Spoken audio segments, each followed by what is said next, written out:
I'm George Galloway, and I present كلمة on Mayadeen television. Here we are in London. I speak my words freely, either in Parliament, on television, here on the streets of London. كلمة means free word.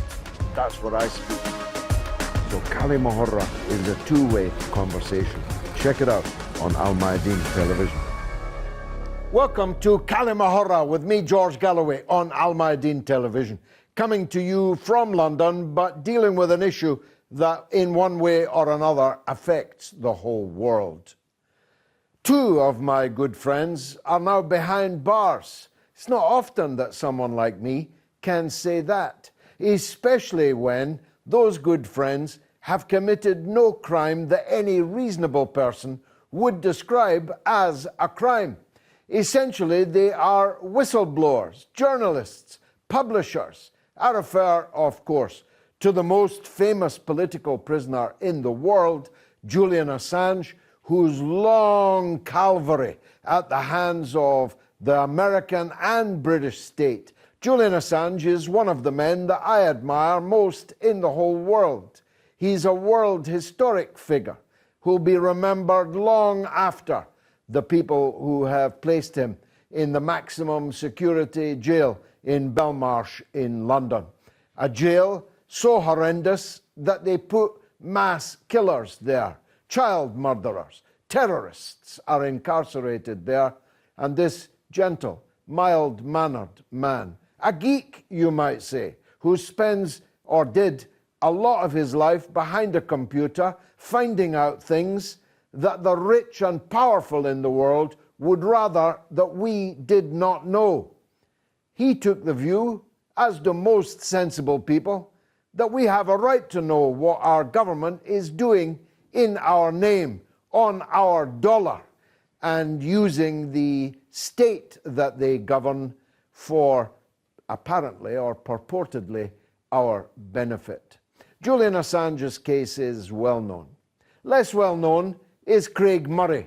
The Honourable Craig Murray was the British ambassador in Uzbekistan, sacked by the Tony Blair government, and I quote directly from the document sacking him as an ambassador, he had over-focused on human rights, unquote.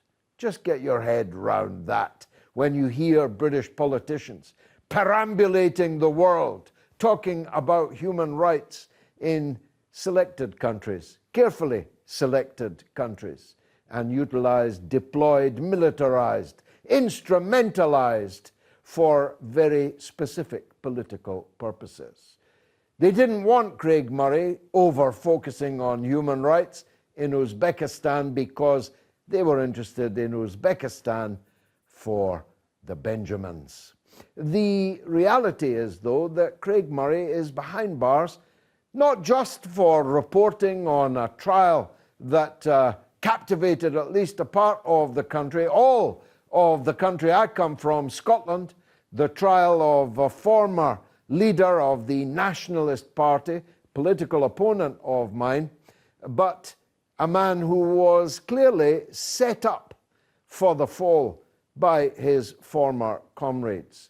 Craig Murray sat in the eaves of the courtroom and honestly reported, with no ulterior motive, what was actually going on there. That was his problem, because the court and the state did not want people to know what was really at stake in that trial. But actually, his main offense was to have done exactly the same thing across the whole of a decade in support of Julian Assange. And there are others.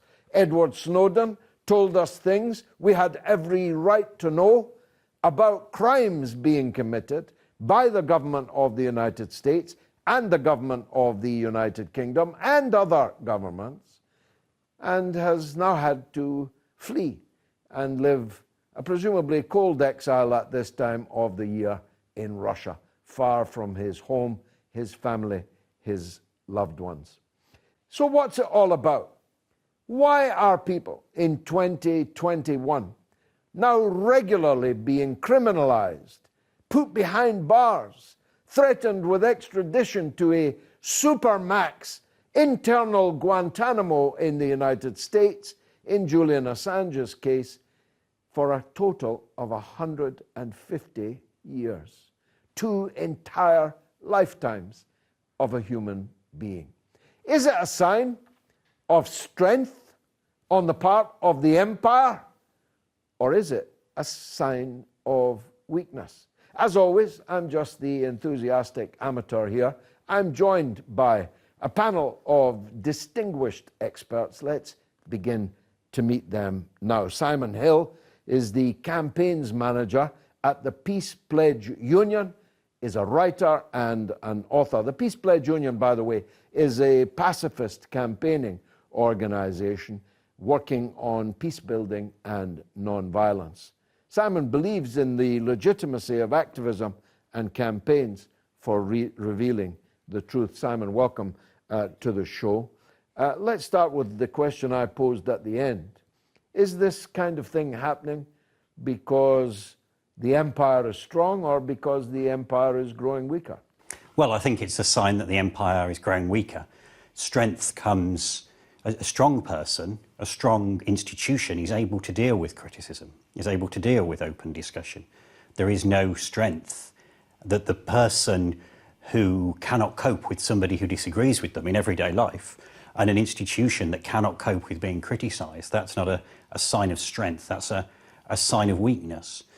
And yet, Simon, they have managed to corral the support of what is supposed to be the fourth estate, the mass media, which has never been more huge in our lifetime, never been more high-powered, and yet is virtually entirely silent on these 3 individuals, except where they're joining in the persecution of the whistleblowers. Well, I think it's worth noting that, as I know you know very well, George, many of the newspapers in Britain are owned by a small clique of billionaires. We have a degree of free speech in Britain because our ancestors campaigned for it, not because the rich and powerful graciously gave it to us, but because our ancestors campaigned for that. But that is abused when you have a system in which a small number of billionaires own most of the newspapers. And so we see, for example, when it comes to some of these individuals we're talking about, including many who are not in Britain, such as you say, Edward Snowden and Chelsea Manning and so on, that, for example, with Craig Murray, when I first heard about it, I glanced at the headlines, and it had said that he had revealed the identities of witnesses in the Alex Salmond case. And I thought, well, much as I admire Craig Murray in other areas, I don't agree with revealing the identities of potentially vulnerable individuals. But then, of course, it turns out that it's not as if he'd published their names. He's published details which it said, if you link up lots of bits of information, then you might be able to identify them. Whereas, which seems extremely excessive to then go to the point of putting him in prison. He's the only journalist that's been sent to prison for that Indeed. Supposed offence ever in Britain. It's an extraordinary thing. It's extraordinary when these individuals are picked out. But I would also like to say that although it's important we consider these relatively prominent individuals such as Julian Assange and Craig Murray, we need to remember that on a even less noticed level, there are activists getting arrested all the time on quite peaceful protests, and now the British government is proposing a new police bill which will massively restrict the rights of you and me and everyone else in the UK to protest peacefully, with really vague wording about the police being able to stop a demonstration because it causes inconvenience. Which means if I'm demonstrating against an arms company, the police can say you're inconveniencing the bosses of this arms company. Clause 56 of the new police bill, if it goes ahead. And you're not allowed to take their picture either. Dr. Deepa Govindarajan, you are an academic, trade unionist, a lecturer in governance, program director, but you've also been extremely active in the Julian Assange case. speak to that case in particular, if you would, first. What is it about Julian Assange that has caused Britain and America to move mountains, shred their already tattered reputations in the persecution of this man? As Simon said earlier, WikiLeaks was unique and different. And the reason WikiLeaks was unique and different was because, firstly, it broke through the establishment consensus where you had a small number of oligopolists determining what was discussed in the media. The second thing WikiLeaks did was to allow us as ordinary people to surveil the state. We had had decades of the state surveilling us. But here was an organization allowing us to surveil the state, very good using a huge amount of information, which was, we had information which was if you look at Daniel Ellsberg with the Pentagon Papers leaks, he had to photocopy the leaks overnight in order to provide them to the New York Times. But as we get through the stage where Chelsea Manning came out as a whistleblower, vast amounts of information are stored about us, about various forms of military intervention, on systems where whistleblowers cannot easily communicate to journalists. And WikiLeaks was the first organization to provide a secure Dropbox because of the quality of expertise that WikiLeaks surrounded itself with to make sure that the documentation was accurate. So accurate that to this day, WikiLeaks has a 100% accuracy record. And then there were other things that WikiLeaks did, which is to allow for archival, which means that you can compare what comes out of the leaks with declassified documentation today, and allows you to put into perspective things like, for example, the Queen has intervened in Scottish, in Australian politics, in Scottish decisions, etc., etc. So all these kinds of things are only available through WikiLeaks. The other brilliant thing that WikiLeaks did was to allow whistleblowers to contact not just the New York Times or the Guardian or the Washington Posts of this world, who would, devote a few column inches to something that might have local relevance in, say, Tunisia or Lebanon or Kenya. Instead, what it did was create two tiers. One where you'd have these international articles that you could communicate via the Guardian or the Washington Post, but also local articles which were responsible, for example, in Tunisia for the Arab Spring. It was responsible for uncovering corruption in Kenya with Daniel Arap Moi's government. It was involved in a range of things, including Trafigura's toxic waste dumping off the Ivory Coast. And those of your viewers who are interested in COP26 will want to look at the scale of the environmental leaks or the trans-Atlantic kind of trade and investment partnerships that were being built and whose details you could soon find out through the WikiLeaks releases, and really understand the scale of corruption, the scale They blew the lid off so many things. Indeed. Nothing more than the war logs, which revealed horrific war crimes. Indeed. In video. You didn't have to believe anyone's words. You could watch those war crimes being committed. We'll come back to that. Rod Driver, you're an academic, a commentator, a television man, a bit like myself these days. Answer my earlier question, if you would. Is this all a sign of the strength and ebullience and determination of the empire, or does it show that the tiger's teeth are beginning to fall out and it's getting nervous? Well, I think that's a really good question. I think the answer is sort of quite complex in that if you go back to what Julian Assange once said in an interview, he was talking about what he hoped would happen when WikiLeaks was up and running and all of this information started to become public. He had hoped that members of the public would act upon all this information and that would bring about change. But in fact, that has not happened. And he realized that there's a sort of dimension missing, which is power. And that we've noticed over the years, let's say if you go back to the 2003 Iraq war protests, there were millions of people in Britain, millions of people in America, millions of people all over the world marching against the Iraq war, and yet the politicians were able to just ignore those people and go ahead and commit their war crimes. At the same time, I think there's something much more complex happening at an international level, where America is the dominant empire, or has been for many years, but it's starting to realize that actually China and Russia are a potential check on its unlimited power. And so in that sense, they're feeling that they have less power. So one of the things that I was very interested in was if you look at when Donald Trump was the president, and if you look at his senior people, so one or two people might have heard names like John Bolton and Mike Pompeo, so his very senior staff, they were saying quite openly, let's go and overthrow the government of Venezuela because we want to control their oil resources. 30 or 40 years ago, the CIA would have had to do that type of thing in secret. Right now it's just brazen, it's just out there in the open, and they feel they don't have to hide it in the same way. So I think there are some people within the administration in, say, America or in Britain, thinking that they have almost unlimited power relative to their own populations, that they can do whatever they want to do, and there's no way to hold them to account.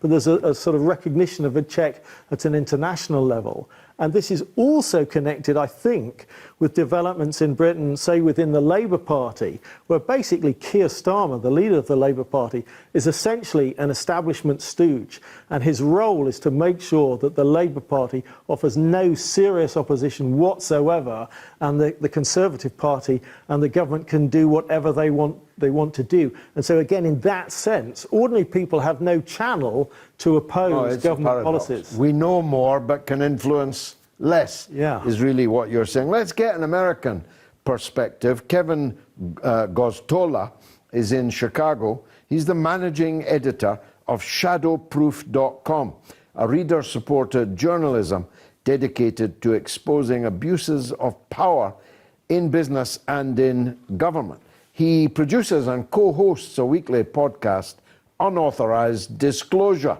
which is, in a way, what this is all about. Let's hear from Kevin. Yeah, thank you. Kevin, Julian Assange, the whole raft of people now being prosecuted, persecuted, sent to prison, Edward Snowden, Craig Murray, Daniel Hale. The list is becoming so long I can't actually adumbrate it properly. What's going on? Why are they doing this? Yes, what we see from Western security agencies is this targeting of people who dare to expose their criminality, to challenge their conduct. We see that not only are whistleblowers being targeted by the security apparatus of these various Western countries, but that also journalists are being targeted as well. Some cases, they're collateral damage. But in the case of Julian Assange, it's quite deliberate that they are targeting a publisher.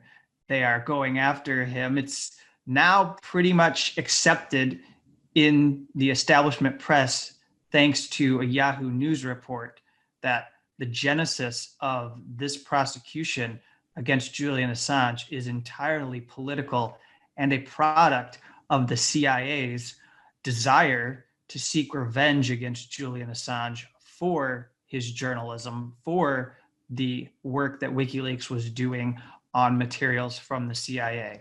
The opposing view is that revealing these kind of things causes diplomatic rifts, could even put people's lives at risk. Is that a legitimate argument? Well, in the case of Julian Assange and WikiLeaks, you can look at the record for the extradition hearing that took place in September 2020, and numerous journalists came forward to describe the care that was taken with documents to ensure that people were protected, including, let's say, activists who were working with the US State Department, informants that were working with the US military, people who had risks if their identities were exposed. That was taken into consideration. These weren't document dumps. WikiLeaks didn't plan to spill out hundreds of thousands of documents without taking care of the people in them, at least in terms of the documents that we're talking about that are at issue in the extradition case. So how can we solve this conundrum? Whistleblowing of this kind is illegal so far as the state is concerned, but the public's right to know, most people would regard as sacrosanct. How do we square this circle? What should be done is there should be more declassification of information. That's the first and foremost priority that journalists should advocate, as well as citizens of these countries should advocate. These security institutions are keeping too much information secret from the public. And for the most part, I'd suggest that 70 to 80% of it is information that has nothing to do with sensitive information on the ground. So to speak, like, we're not talking about troops that are going to be put in danger of a terrorist attack if they are revealed to be in certain locations. We're not talking about the disclosure of that location. We don't want people to see the blueprints for how nuclear facilities are operating, so those would be compromised. We're talking about information that suggests how the national security agencies feel they can conduct new forms of warfare, hybrid warfare, the way they can use cyber attacks, the way that they can conduct drone attacks, that kind of thing. What they can do to engage in surveillance against people and jeopardize their privacy and violate their privacy, which is the focus of Edward Snowden's whistleblowing. And so those are the materials that we need to force out. And if you force out those materials, then it means that we'll be in need of less whistleblowing. There will be less need for those people in these institutions to take risks and become sacrificial lambs and give up their careers. But at the moment, that's the only option that we have as far as a public to know what these institutions are doing. Are you satisfied at the level of support that people like Julian Assange are receiving from the public? Well, we need to break it down. When you look throughout the United States, you see civil society organizations that care about press freedom and human rights that have, for the most part, spoken up and said they're opposed to the US Justice Department pursuing the extradition of Julian Assange. You see editors and chiefs of these newspapers, major newspapers, some of the news networks that have said this is wrong, what is being done. But they still see Julian Assange as somebody who's different than them, and they use words in a way that enable the CIA to continue to push this prosecution through the Justice Department. And in doing so, that means that Julian Assange still remains in this very awful situation. So I think the answer to this question is that there's a lot more we need to hear from the media in the way of solidarity, but I'm skeptical that they will give it. Much more of this after the break. Stay tuned.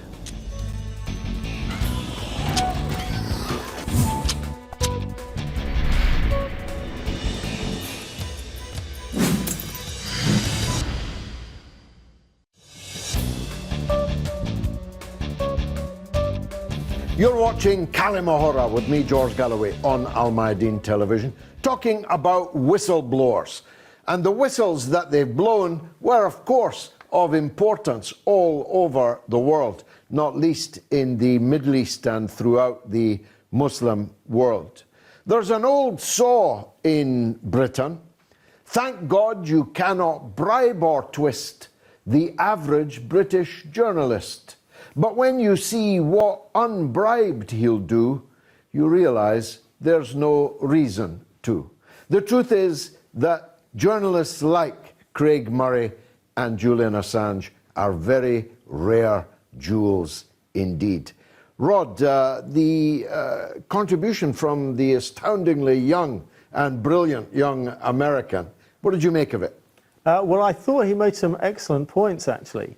In that, one of the things that I try to teach people when I'm explaining about what's wrong with the way the world works is about what's wrong with democracy. And one of the key things is that in countries like Britain and America, you have far, far too much secrecy. And this is one of the points that Kevin picked up on when he was saying that a huge amount of information that is classified. Well, the various historians have gone through all sorts of historical documents that in the past were classified and are now declassified or unclassified, and so they're available to the public. And you can look at them and they write books about them. And what they've realised is that the vast majority of documents that are classified are not really related to official secrets or national security in any meaningful sense. It's actually about covering up the crimes of powerful people. And I think this is a debate that you never see in the mainstream, that they just buy into concepts like official secrets and national security as if it must be kind of meaningful, and we just have to accept what the government tells us about it. Well, I've actually lived so long that I'm now seeing declassified documents about events in which I was quite heavily involved at the time. It's quite chilling. But the point that you make is absolutely correct. For the most part, they were classified to cover up illegal activity by the British government. Speaking of which, Dr. Deepa, as our American guest said, thanks to Yahoo News, not exactly a revolutionary newspaper, we now know the Americans were making plans even to assassinate Julian Assange on the streets of London, and actually, perhaps even more seriously, to have a shootout with Russian diplomats if the Russians sought to give diplomatic protection to Assange. It's amazing, really.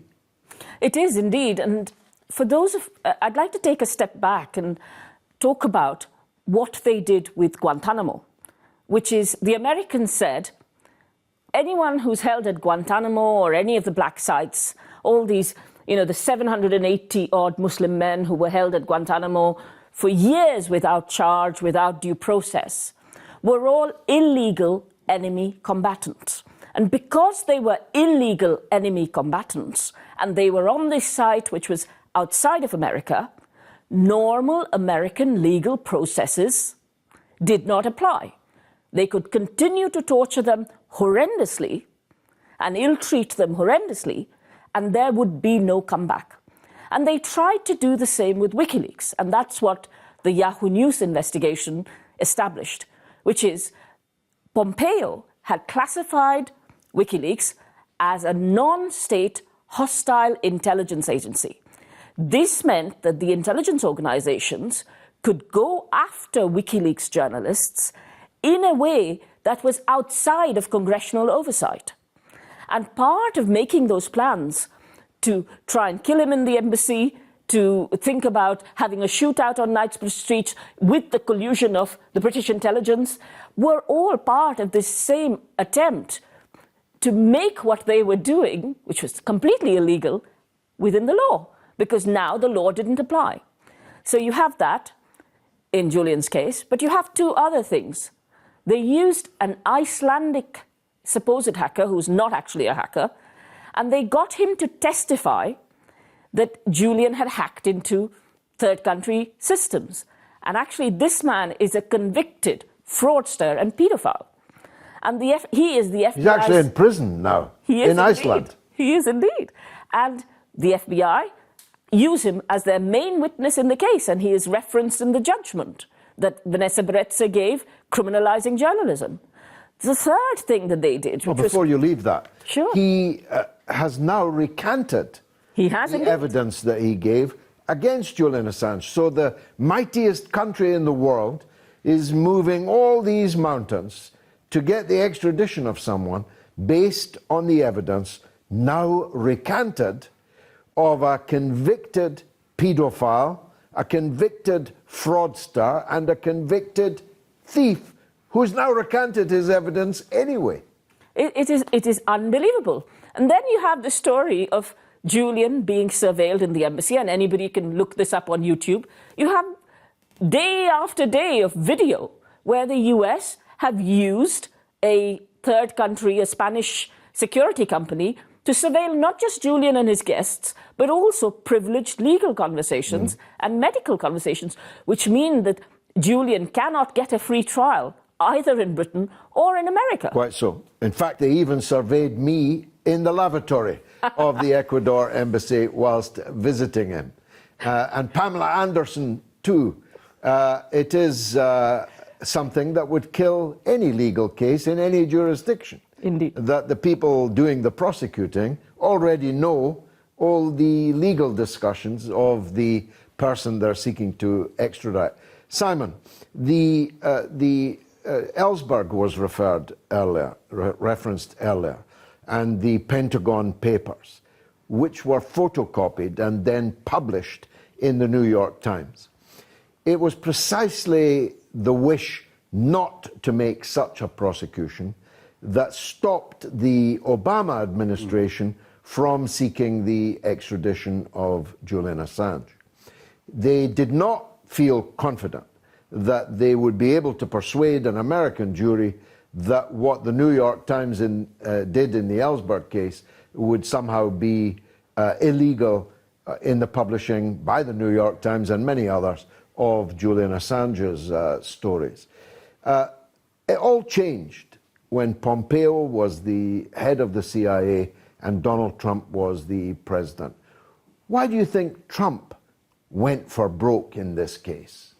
Well, when it comes to Trump, we can always ask, why did he do what he did? Why did he do anything? Why did he do anything? You know, Perhaps he doesn't know himself. I certainly wouldn't hold up Obama as any sort of hero of peace and democracy either. I mean, I think, and this goes back to what you were saying about, you know, an unfair trial, being spied on in the toilet, etc. I think this goes beyond Julian Assange as an individual. This isn't about you know, whether you or I like him, what he is as an individual. It's about the basic right to a fair trial and the attempts to suppress information. So, you know, there were allegations that Julian Assange had committed rape in Sweden, and whatever the rights or wrongs of that, I wouldn't want to. Well, they were dropped. Well, they were dropped because yes. they were fake. Well, they may have been, but I'm not saying that. I don't want to be dismissive of any sort of allegation. Like let me be dismissive. They were dropped. They were dropped because they were fake. Well, they were dropped. I'm not in a position to know whether they were fake, but whether. Well, if they weren't fake, they wouldn't have been dropped. But we won't go into that. What the point I'm trying to make is that whatever the truth in that case, that is completely different to Julian Assange being imprisoned in Belmarsh, locked up for 23 hours a day in a cell, being surveyed in the embassy, being attempts to extradite him to the US on a political charge to suppress what he's doing. And that is a complete violation of his right to a fair trial. And once somebody's rights are threatened, you know, all our rights are threatened. All our rights, yes. And just going back to the issue of the US troops or the US, you know, threatening to have some shootout on the streets of London, I think we're in a position where the US authorities have just got used to the idea that the UK government will let them do anything. Because they're probably right. Well, because you know, when do they? And this goes back to declassified documents. I mean, in 1983, documents declassified in 2016 showed that in 1983, the British government, the Ministry of Defence, had been worried that US troops at British bases might fire on unarmed peace protesters outside the base. And so they deliberately tried to arrange the structures at the bases so that if anybody fired on peace protesters, it would be British troops rather than US troops, because they knew that if a US soldier killed an unarmed British civilian, support for having US troops in Britain would plummet. Well, one hopes. And that wasn't revealed till 30 years afterwards. One hopes. Let's go back to America. Professor David Schultz from St. Paul, Minnesota, is the author of Combating Corruption, the Development of Whistleblowing Laws in the United States. He's a professor of political science in Hamline University and a professor of law in the University of Minnesota. Professor, most welcome. Thank you very much for having me today. Professor, you've described whistleblowing as truth combating corruption. Can you elaborate on that? Well, in general, what we ought to think about here is one of the things that we want to be able to do in a democracy is to expose government corruption. And there's a variety of ways of doing it. And one of them is through whistleblowing. And sort of the classic way of doing whistleblowing is some employee, somebody works for a government agency, finds that an official is doing something wrong, you know, let's say lying, stealing, cheating, whatever it may be. And what we do is to encourage that person to come forward to expose the underlying either illegal behavior, or I'm just going to say bad behavior also. And generally, I think we want to cut a little bit more slack and give a little bit more leeway to whistleblowers in government. And the reason why we say that is that if we think of, at least in a free society and for a democratic society, part of what we want to do is to hold government officials accountable. They have an incredible amount of information. They do a lot of things that the average person does not know. And unless somebody like a whistleblower comes forward and says, look, the government's doing something wrong, it's spying on its citizens, or it's perhaps, let us say, funneling illegal money somewhere else, we're never going to know about that. So whistleblowing, I would argue, becomes one of the most important tools of not only of free expression, of like freedom of information, but a way of just holding the government accountable and making sure that it doesn't act impermissibly. What do you say to the opposing view that releasing such sensitive information could even put people's lives at risk? In some cases, it may be true, but we have to start to weigh competing goals and objectives here. Is that there may be some situations there where the information is embarrassing, but just because something is embarrassing doesn't necessarily mean it shouldn't come out. That if government officials are doing things that they cannot tell their citizens about because they're embarrassed, that's one issue. But if it does pose, let's say, a real national security risk, we have to do weighing of competing objectives. One is to say, okay, at what point is the risk so great that disclosure shouldn't come out, versus on the other side, that again, the public is entitled to know what that information is.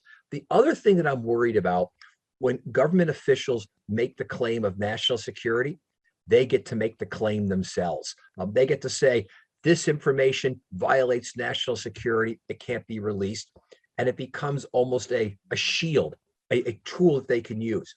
And the example that I use, and it's an old one, but it's a good one still, is what? The release of the Pentagon Papers in the United States back in the 1970s, that the Nixon administration was afraid that the release of these, what's called the Pentagon Papers, and the papers were what? Classified documents on how the US got involved in Vietnam.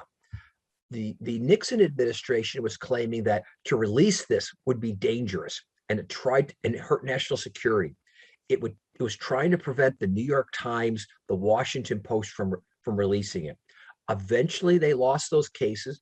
The Pentagon Papers came out, and it's hard to say that national security of the United States was compromised as a result of the release of that information.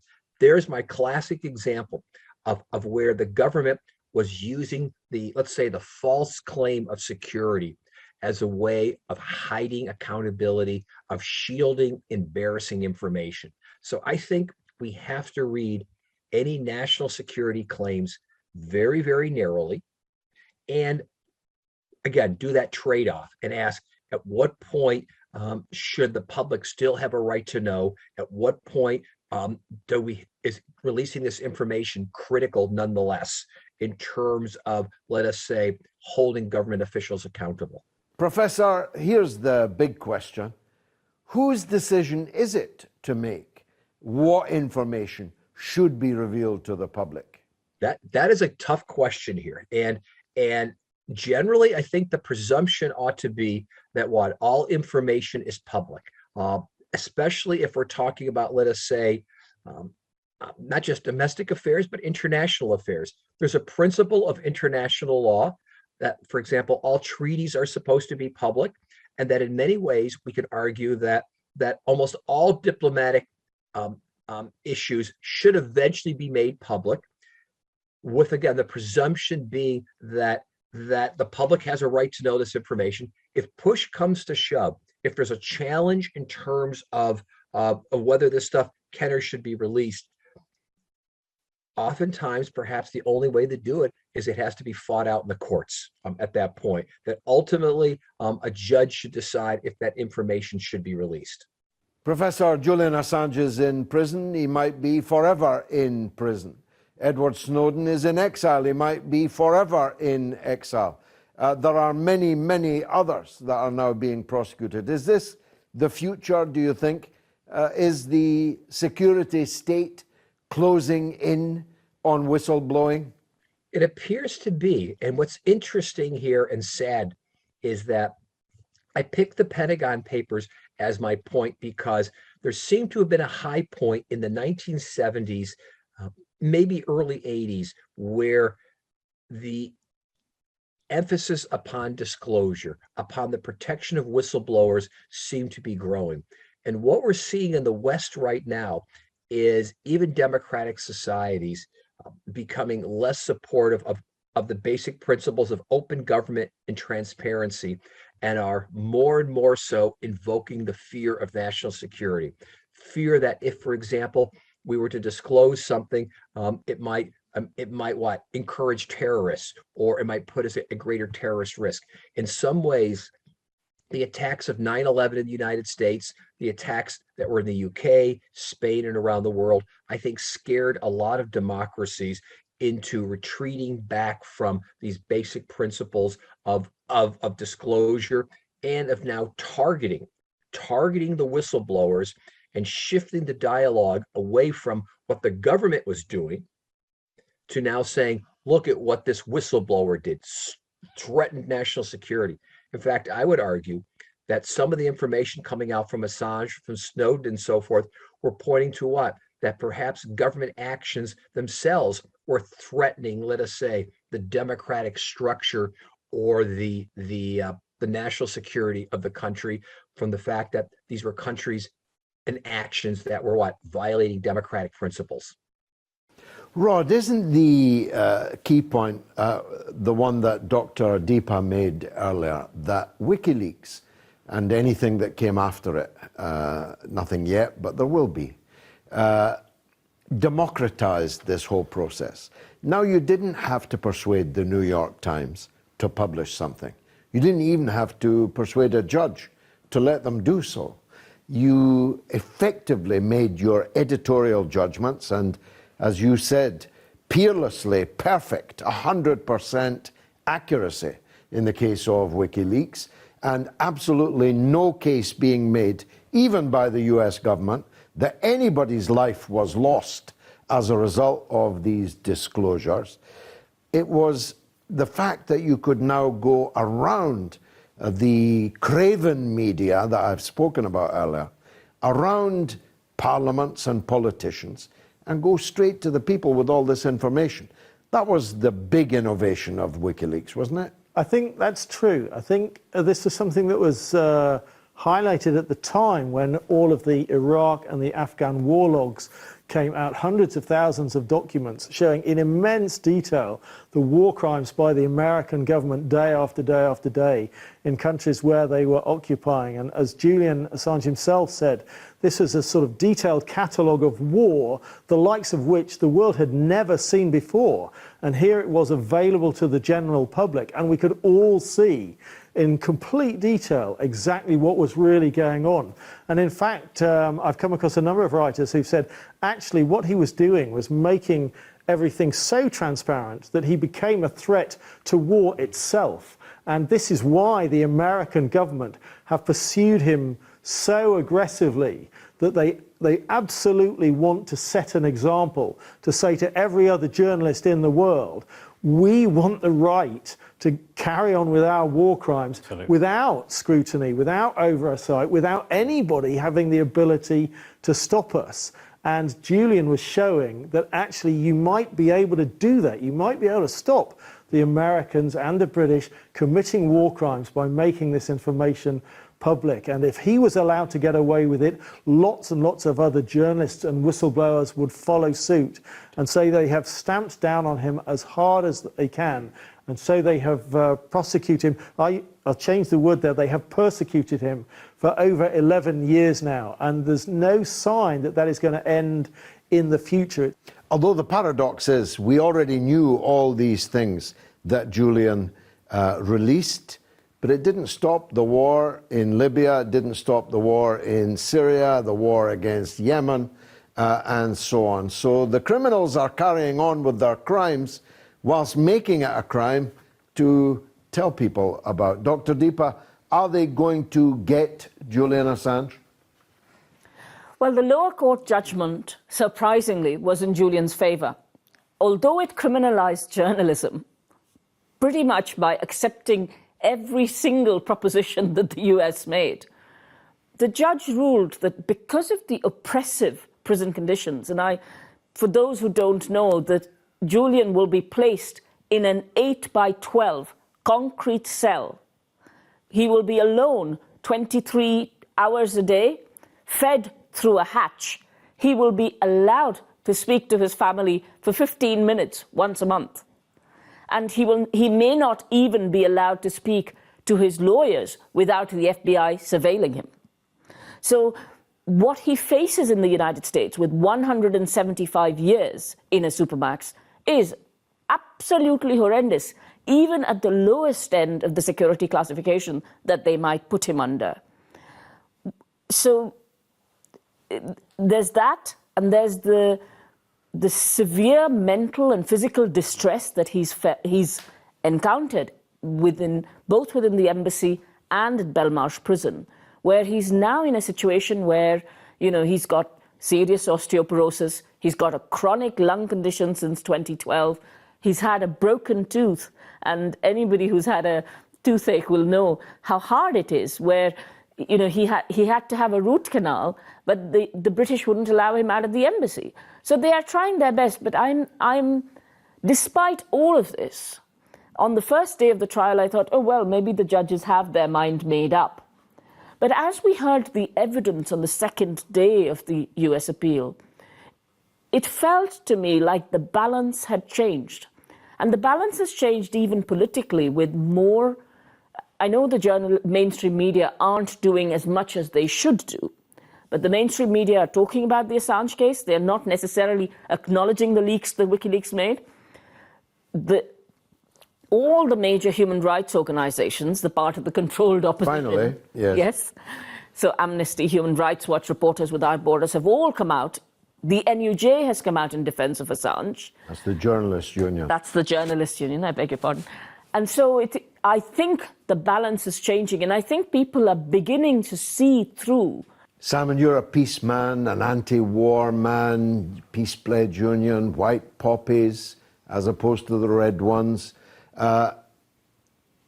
Don't you feel that the military-industrial complex about which President Eisenhower warned as he left office in the 1950s has become like a monster within the state, and that this is a monster that has to be put back in its box? Absolutely, and we underestimate in the UK, I think, how much influence military leaders have, and how much influence the arms industry has. So, we see, for example, in the Chilcot report, which was the official report into the Iraq War, one of the bits that journalists tended to overlook was where it revealed that British military leaders had lobbied Tony Blair to actually send more troops to Iraq than he was originally minded to do. And I really want to pick up on what Rod said about Julian Assange challenging the ability to wage war at all. And I'd like to mention another political prisoner whose name isn't so well known, even in the UK, which is Michael Lyons. And Michael Lyons was a sailor, a member of the British Navy, 24 years old, and was told that he was going to go and fight in Afghanistan. This was in 2010. And around the same time that many of the WikiLeaks revelations came out, and after reading the WikiLeaks revelations about war crimes in Afghanistan, he said to his wife Lillian, I can't have that on my conscience. And he refused to go to Afghanistan. And in theory, members of the British Armed Forces, if they have a change of heart, can apply for discharge as a conscientious objector. But it's almost never allowed and almost never done. Most soldiers don't even know they can do it. He went through that process. He went through the whole process by the book. And they turned him down. And then when they turned him down, they ordered him to pick up a rifle. He refused, and he was charged with disobeying an order. And they turned him down, of course, because if he'd been allowed to leave, so would others. They were worried about opening the floodgates. And I sat in the public gallery at part of his court-martial, and I saw this complete sham of a trial in which a 24-year-old man with a conscience, who now regretted having joined the armed forces, was sent to military prison for 7 months because he'd refused to pick up a rifle after he'd gone through all the official due process of applying to leave the Navy. And they wouldn't let him because what will really stop people obeying war, what really stop people fighting war, is when troops refuse to fight. Because, of course, the militarists, the governments of the world only have power as long as people do what they're told. Well, I really could talk about this all night with these distinguished guests, but alas, our time is up. I hope that you have found it valuable. I've been George Galloway. This is كلمة on Al Mayadeen television.